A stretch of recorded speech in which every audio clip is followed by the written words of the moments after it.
Hello everybody, welcome back and thank you for joining me. We saw the beast of Little Stone. It was black, thickly muscled, and it was walking on its back legs. I'm often asked what life is like after you see or experience the impossible. How do you deal with it? How do you feel immediately following the event or for years, sometimes decades later? That question is one of the hard ones to answer because it is unique and individual to each person. Some people file the event away, just refuse to revisit it again, while others search websites, search online and in books in hopes of finding answers. Some people do both, just at different periods in their lives. And for some, it is a completely forgotten experience that suddenly comes back to mind due to some kind of stimuli, whether that's hearing the reports of others who saw what you saw, or a simple sound, a taste, a feeling, a smell, can suddenly take you back through the years to a day long locked away. I can remember periods of my life when I just filed my experiences away and refused to revisit something so traumatising. Now, I search endlessly for answers, in the hope of an explanation that will fit with how my life has been and what I saw. So I understand completely when others do the same. It is different for all of us, as are the events we experience. They can shape our lives. They affect how we see the world and the environment around us. Next, you will hear an interview with a couple who both saw the same creature many years before they ever met. One was a young man travelling in his family's car with his mother, and the second witness was a young girl of 19 when she saw the same creature further up the road. Many years later, they shared a conversation that started with the question, "What's the weirdest thing you've ever seen?" Both witnesses felt unable to identify the creature that they saw. Both felt it was a cross between a horse or a dog, possibly. They both saw it step out into the road on two legs, and they used the word Minotaur to describe the body and the bulk and the size of the creature. They both noticed something on top of head, like spiky ears or possible horns. They both described the black fur that was blacker than black. And they agreed this beast did not care that they had seen it. In fact, it felt like it didn't give a damn that they were there. On both occasions, it crossed the road in front of the car and went from one side of the other in a very quick motion. I contacted the witness and we spoke on the phone, and he kindly allowed me to take the conversation that we had. So he'd already given me the description of the creature that he'd seen, and I'd started by saying that it was very normal, and I get reports that are similar to that all of the time. People don't know what to call them. Is it a Dogman? Is it a centaur? Is it a satyr?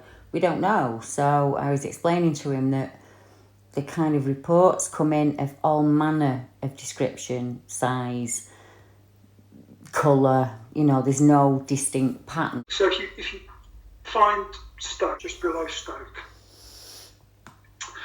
and if we zoom in, you can see an area called Walton.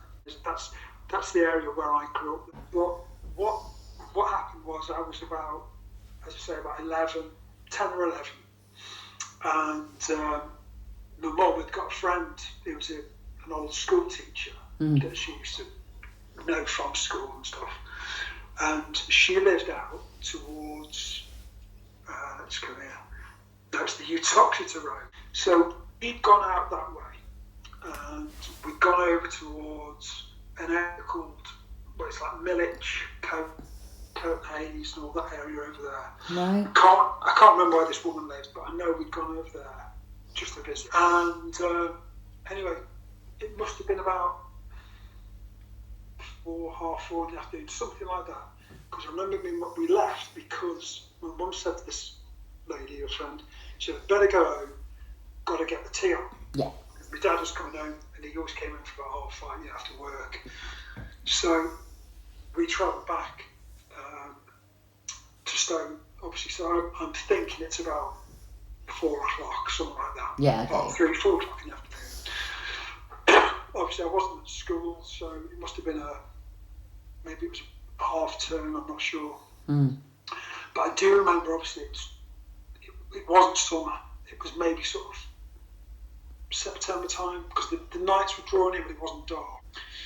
So we left, and we're coming back down that 5027, B5027. And if you zoom in, there's a place called, there's a crossroads, and the crossroads is the B5066. Now, can you see that large patch of, forest area? Well, so if you're coming back into Stone, as if you travelled, like, sort of on the screen, sort of from right to left, and just where that forest is, it's like a dip, a real dip. And just at the very, very bottom of that dip is a brook, a tiny little brook running in the bottom, as there usually is in these things. And so I was in the back of the car. There was nobody else in the car. My mum was driving. It was an old blue Ford Cortina. And I was in the back, in the middle. So I wasn't on either side, in the middle. And I'm looking, from the back seats, straight through the windscreen. And I'm looking further down the road. Just as we come down into the dip, on the right-hand side of the road, so on the right-hand verge, if you will, there's a figure standing, and I'm looking at it. And as we're coming down the dip and down the dip, we're getting closer to it, and it walked into the middle of the road, and it waited. It stood there, and as we passed it, it was literally on the outside of the car. We're in the left, obviously, we're driving along. It stood on the white line, waiting for us to pass. And so I looked at it out of the back seat, right side window. I looked at it from maybe a couple of feet away. Literally, it was outside the car. And it was stood there waiting. And then, as we passed, I turned over my left shoulder, looked out the back window, and it carried on. It went into those woods, and it almost went through like a fence. But what I saw when we got to the very, very bottom of the hill, the whole figure shape was, the whole thing was like a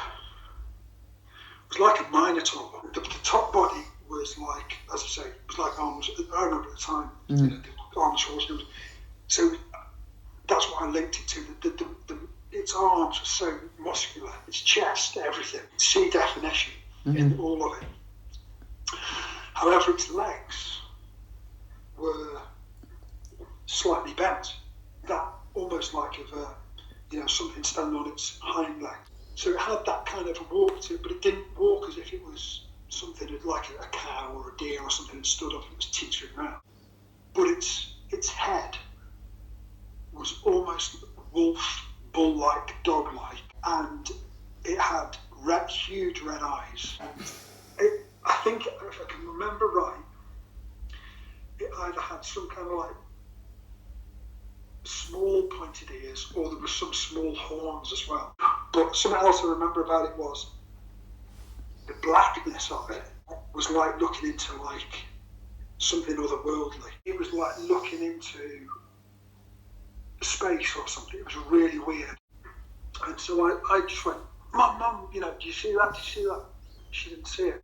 And so obviously I went to, I remember it was like middle school or something. I was telling people at middle school, got laughed at,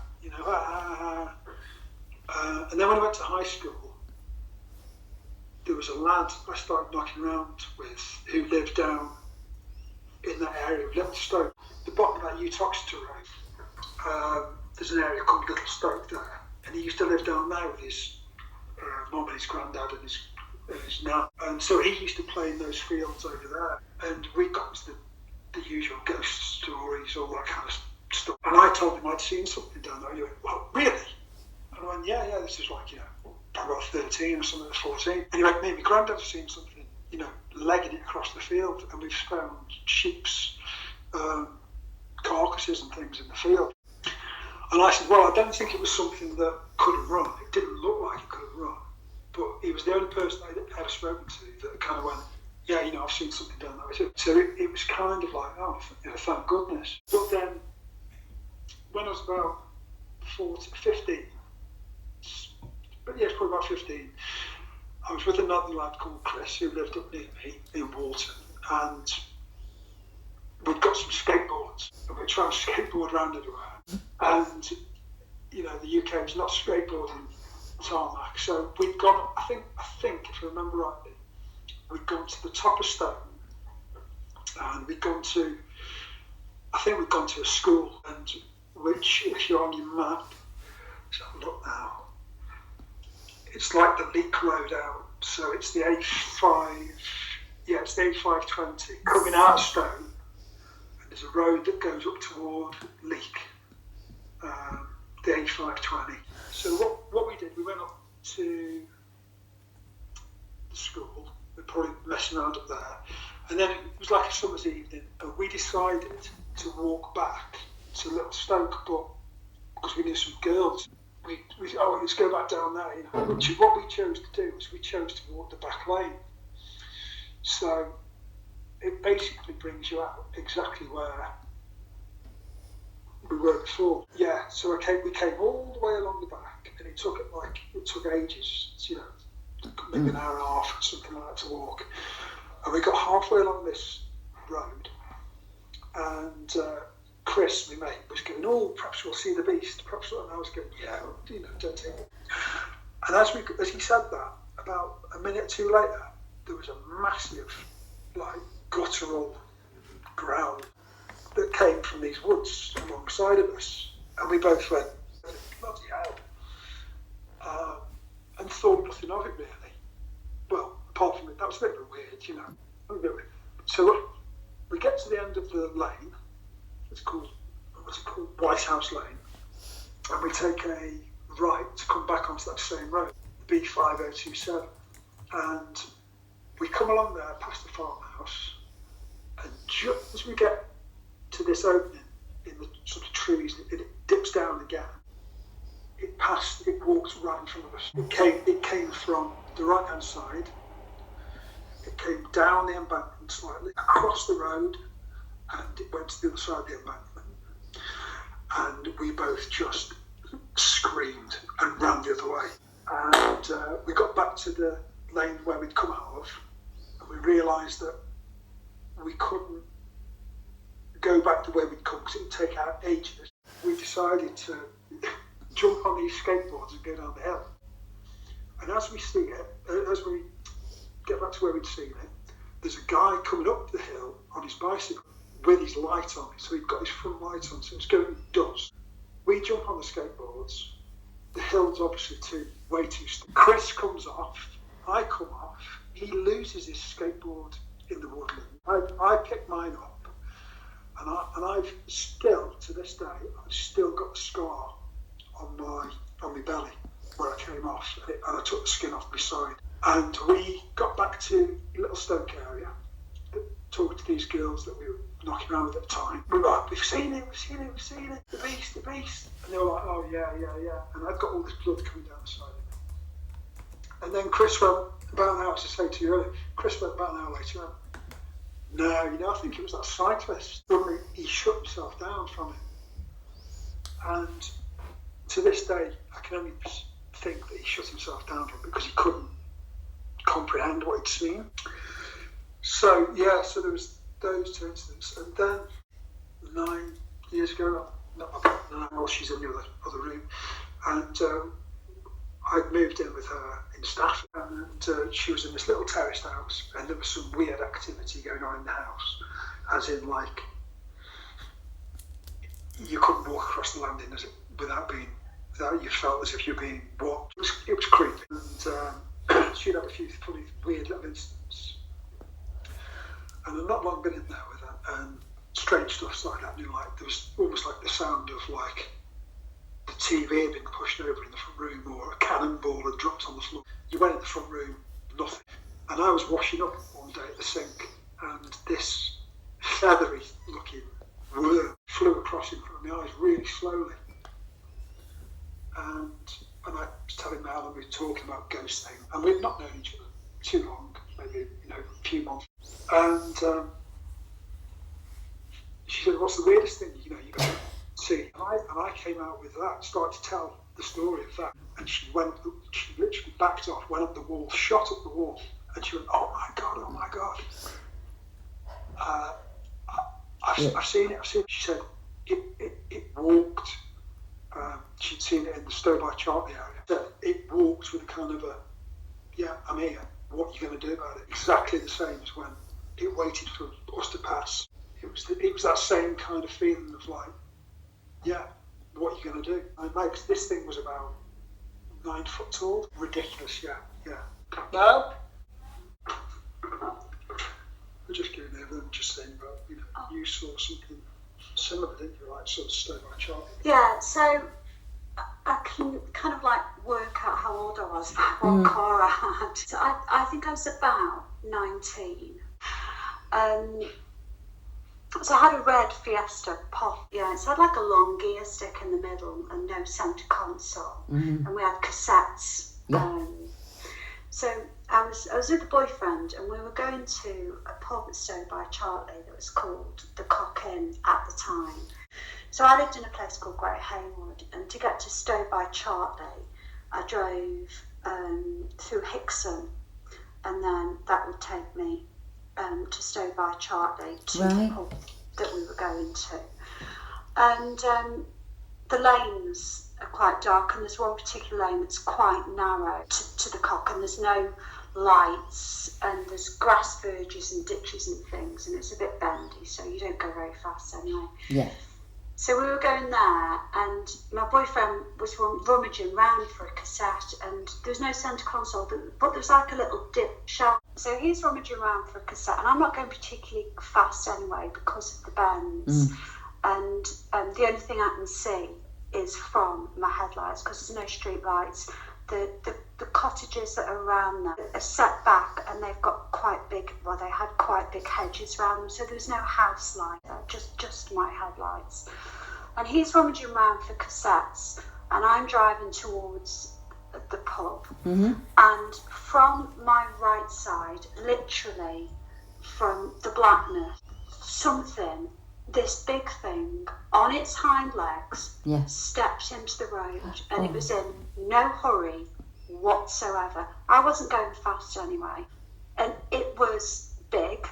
I'm only short, I'm 5 foot tall. I'd approximate the height at about 6.5 to 7 foot.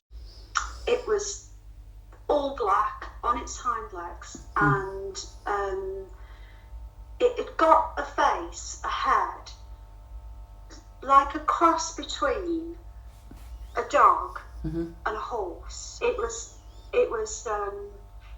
long, nostrils like a horse, ears smaller than a horse, more of like what you'd see on a wolf. And it just stepped out from my right-hand side into the road, and I was going slow anyway, and I just slowed down. I didn't actually stop, because the steps it took were so big. It happened in literally 5 seconds,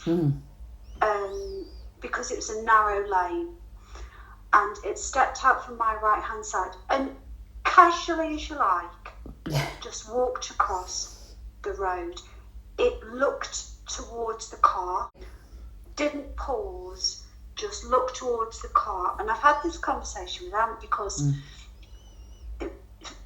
Ant said it got like he could see its eyes like going, "Well, I didn't see that. Yeah. I didn't see that." I'm not saying it didn't happen, but I was kind of like frozen. It was really, really strange. And I never, ever, ever, and my boyfriend who sat in the car is still looking for cassettes. No, he didn't see it. He's still looking for cassettes. I'm watching this thing walk across the front of the car, and then it went into the blackness on the left-hand side of the road, and that was it. But it was very real. But I never even told the guy who sat next to me. I never even said, "Did you see that?" or anything. I was literally in shock. And you know what? I never told anyone. I kind of buried that memory until me and Anne, we hadn't been together long, and he started to say to me what had happened to him. And he said, and he was dropping down the hill, and this is when he was little, in the back of his mum and dad's car, dropping down the hill, and that hill is at the end of the lane. So that was the road that he saw, that was at the end of the road that I saw. It was really, really close proximity. So as he started to tell me, I was like, oh my God. And it all came like back to me.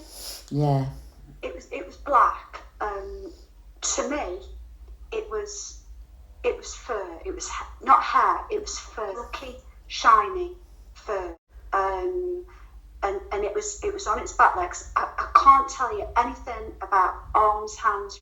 I didn't see that. That didn't register. The height, the blackness, the face, the shape of the profile of the face as it was walking across, and it just turned and looked, and casually as you like, no rush, absolutely no bother, just like, really chills out. It's a cross between a dog and a horse type face. Not like a bull face is shorter, but what I saw was a bit longer. But other than that, very, very big, very kind of strong look. From what I could see in the blackness of the dark, but I could see it because of my headlights. I could see the shape and the blackness in my headlights in the car. And it wasn't until Aunt started telling me, I was like, oh my God. I think I was in shock and just like almost pretended it didn't happen. Until Aunt started to talk about his experience, I buried that. Yeah, and maybe it's your body's defence mechanism. I think it is. I can't remember what happened next. Yeah, I can't remember getting to the pub. And that's probably because it wasn't important. I thank Mel for sharing her experience with us. And I have to agree with her when she said that you just shut down sometimes. You just put the incident out of your mind, and it's a kind of automatic mechanism. It's a way of keeping us safe, I think. And as I say, I'm very grateful to Mel for sharing that. And the fact that they were both probably on the same road, not too many months apart, and they met all those years later, and they'd both seen the same thing. I find that absolutely fascinating. But I think many of our witnesses, as I said in the beginning, it's a sound, a smell, a situation. It's something that takes you right back to a memory that you've hidden long ago. And for others, it's a very recent experience. On the second week of March 2021, I was contacted by a gentleman on the phone as he wanted to share an experience with me that had happened in the Clevedon area of the northeast of England. I do have 2 upright, hairy hominid reports in Clevedon from 2004 and 2006. But as I say, this event was incredibly recent. And it's also another event in the UK where the word Minotaur is used by the witness to explain the creature that they saw. We also get reports from people who state that what they saw was thick and muscular, like a huge black horse that comes up over and over again. And this is the only report that I can think of in all the years that I've been doing what I do, where somebody actually sees the shapeshift from the humanoid shape into this dark, thundering thing that can be interpreted, as you'll find out, in many different ways. Witness 1, who was the gent that contacted me, said, I was walking through Clevedon Hills with my fiancé and my friend, and we walked from one end of the hills at Whitburn to the end of the hills at Harton Nook.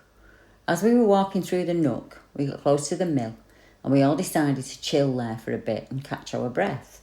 It was about 5 to 10 at night, and when we got up and decided to finish the rest of our route. As soon as we'd gone only 10 steps, I noticed what at first I assumed to be a person. However, upon looking properly, the figure, although still quite humanoid in shape, was clearly not human, as the figure must have been about 7 feet tall. When it was about 50 to 100 metres away, it looked at me and it felt like it was making eye contact with me, and my stomach started turning.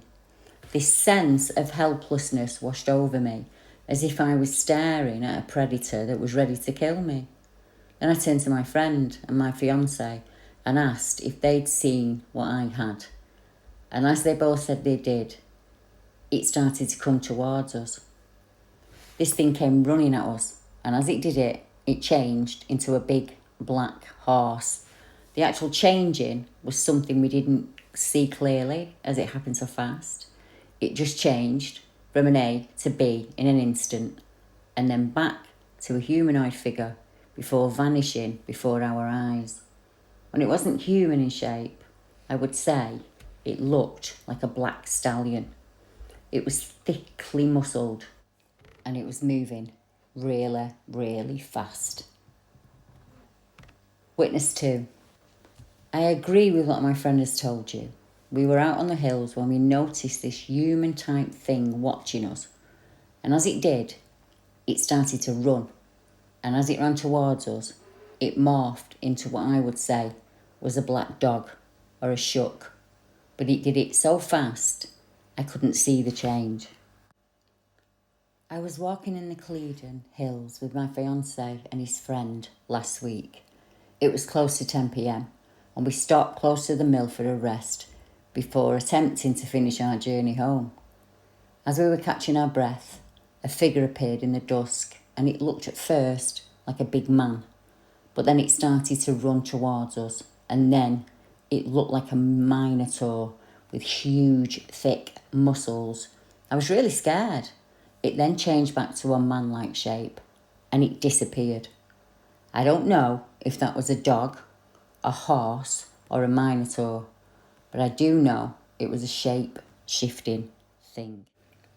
Our first report tonight came from Stone in Staffordshire. Now, there's also an account on the outskirts of Cannock Chase, which is not too far away. This was sent to me last year from a lady listener, and she said, I stumbled across your podcast by accident, and I was amazed that we have all these Bigfoot and cryptid sightings in the UK, and now I'm hooked.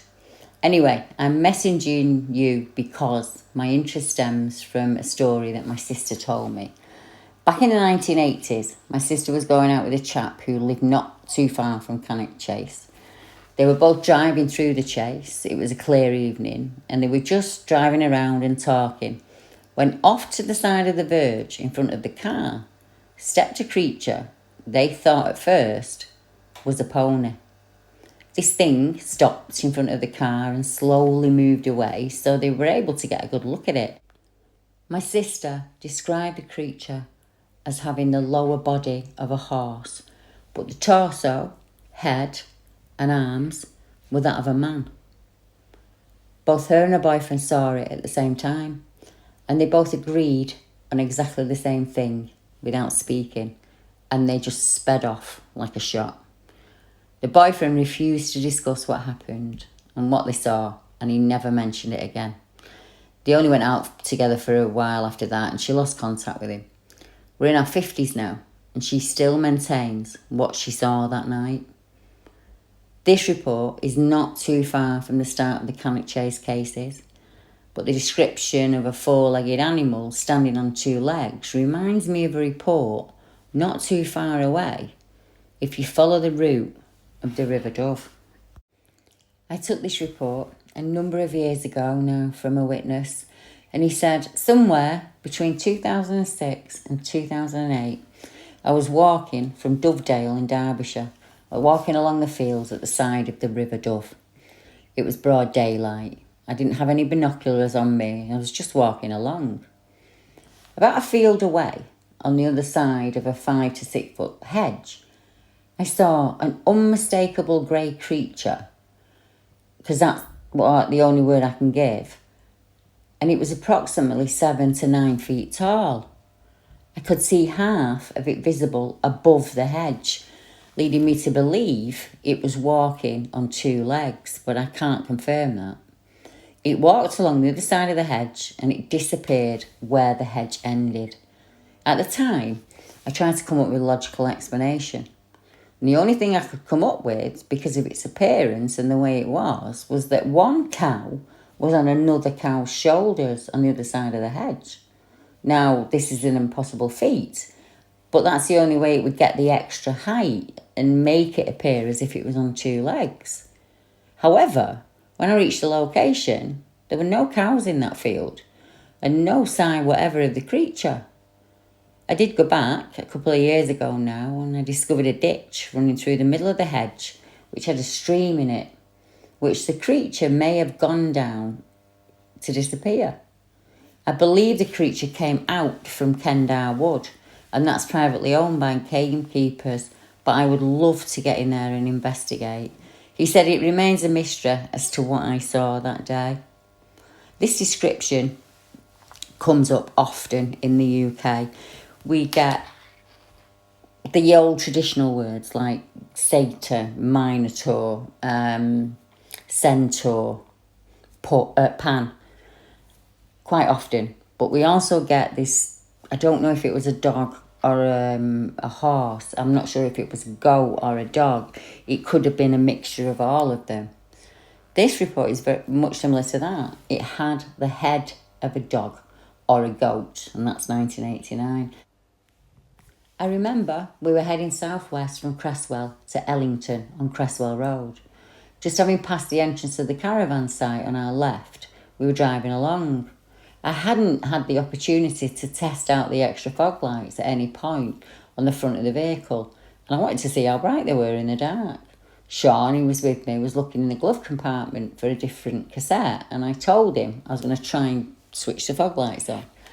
We were coming up to a slight right-hand bend, and there's a 4-foot wall, dense foliage on our left, and a normal hedgerow bordering a field to our right. And that's when I saw something run out into the middle of the road.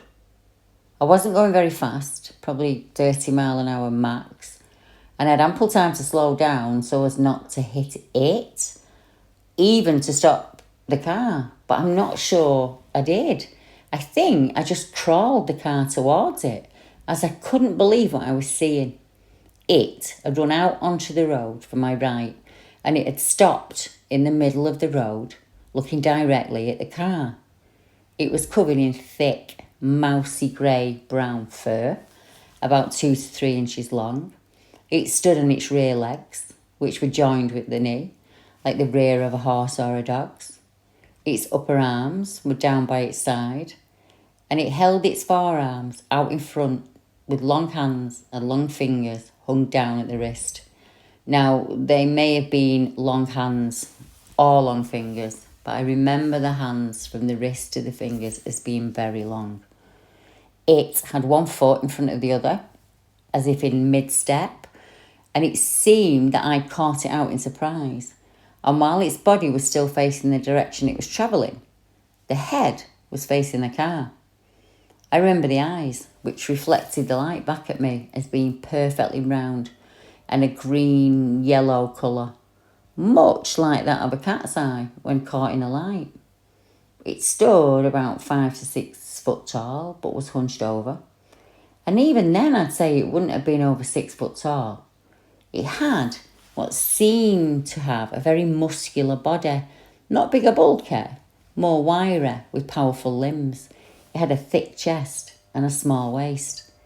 It also had a short tail, maybe 4 to 5 inches long.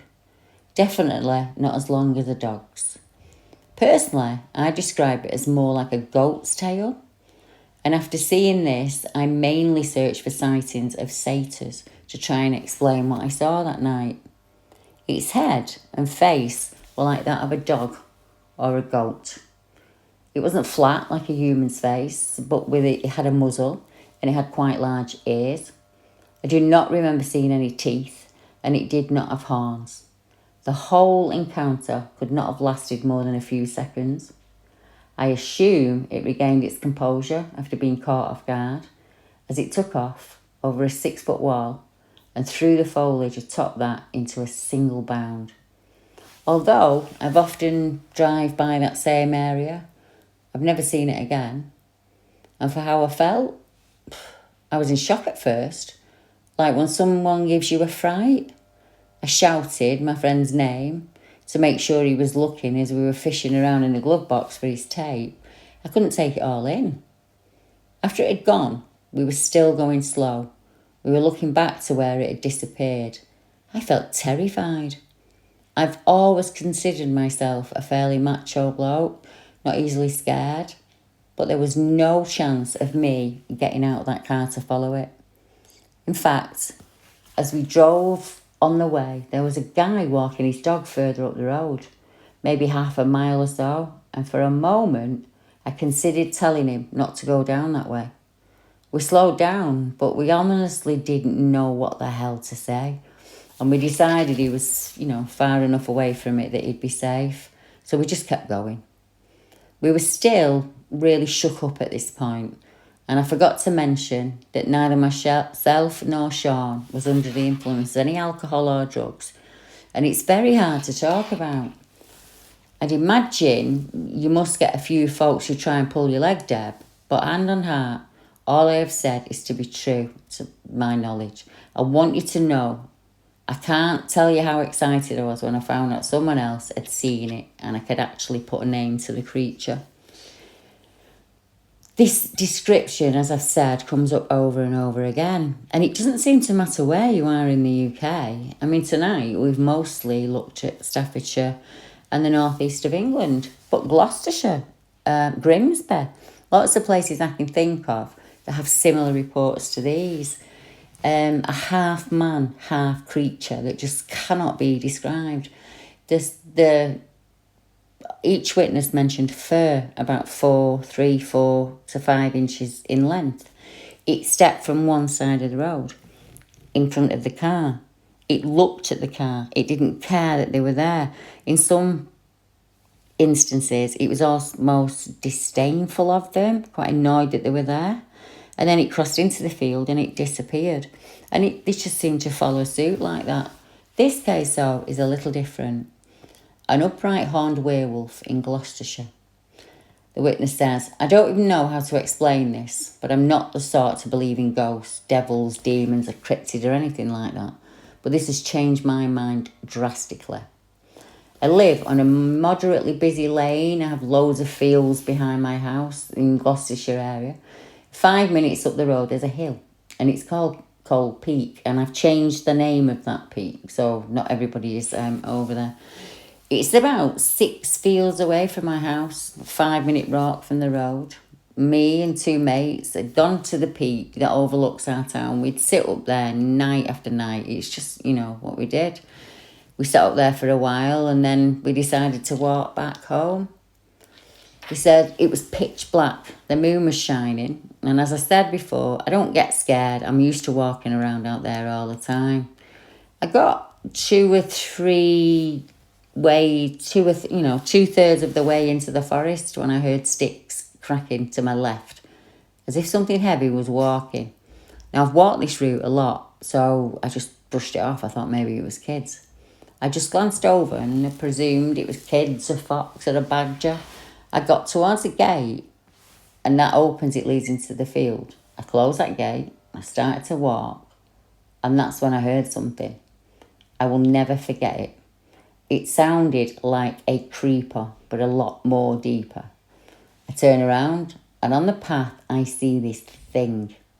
It's about 6 foot tall, it's really skinny, and its head was shaped like a dog, but it had horns. I thought my eyes were playing tricks, so I just stood there watching, hoping it was going to vanish. Well, to my surprise, after around 5 seconds, it started to walk very slowly, closer and closer, until it closed the gap between us. It was like I didn't know what to do. I was just frozen. I was sweating, I had red vision, and I thought I was going to have an anxiety attack. I slowly walked across the field, trying to figure out what it was. I looked back about halfway across the field, and it had gone. Total relief. So I started to calm down and just finished the rest of the walk home. I was in the last field from my house. I could see my house, it was in view. And I knew all I had to do was jump over my fence and I was in my garden. I got to the fence, hopped over, I felt safe and secure. I was walking across my garden to get to the back door, and behind me, my drive light came on. Now this light only comes on if it detects motion or it's really windy. All of a sudden, I had this immense fear that I was about to be snatched. So I quickly ran to the back door, opened it, and ran to my bedroom. My skylight window looked over my drive, and I looked out, and this is where the light had come on. I stood on my bed, and I looked out of the window, and that's when I saw it. This werewolf-looking thing with horns standing there, sniffing around the car. It wasn't a dog. It wasn't the size of a badger or a fox. It wasn't a cow or anything like that. I got into bed and just watched movies till the sun came up. Ever since then, I look out my window at night and I never walk those fields. I don't blame him. I don't think I'd walk those fields as well. Now, I am sure there are people out there that will identify with these stories tonight. And if you want to have a chat about them, you want to get in touch with me, anything like that, you want me to put you in touch with somebody who's had the same experience as you, just look down in the description below and you'll see my email. And if you look at the links below, you'll also be able to find our YouTube channel. I'm sure you'd like it over there. We have lots of live feeds where people can join in and ask me questions. But if you're not sure and you just want to know a little bit more about what we do here at BBR, pop me a line using the email below. So thank you very much for tuning in. I'm really grateful that you tune in each week and listen to the show. And if there's a subject you'd like me to cover, use that email again and let me know. Until next time, good night everyone.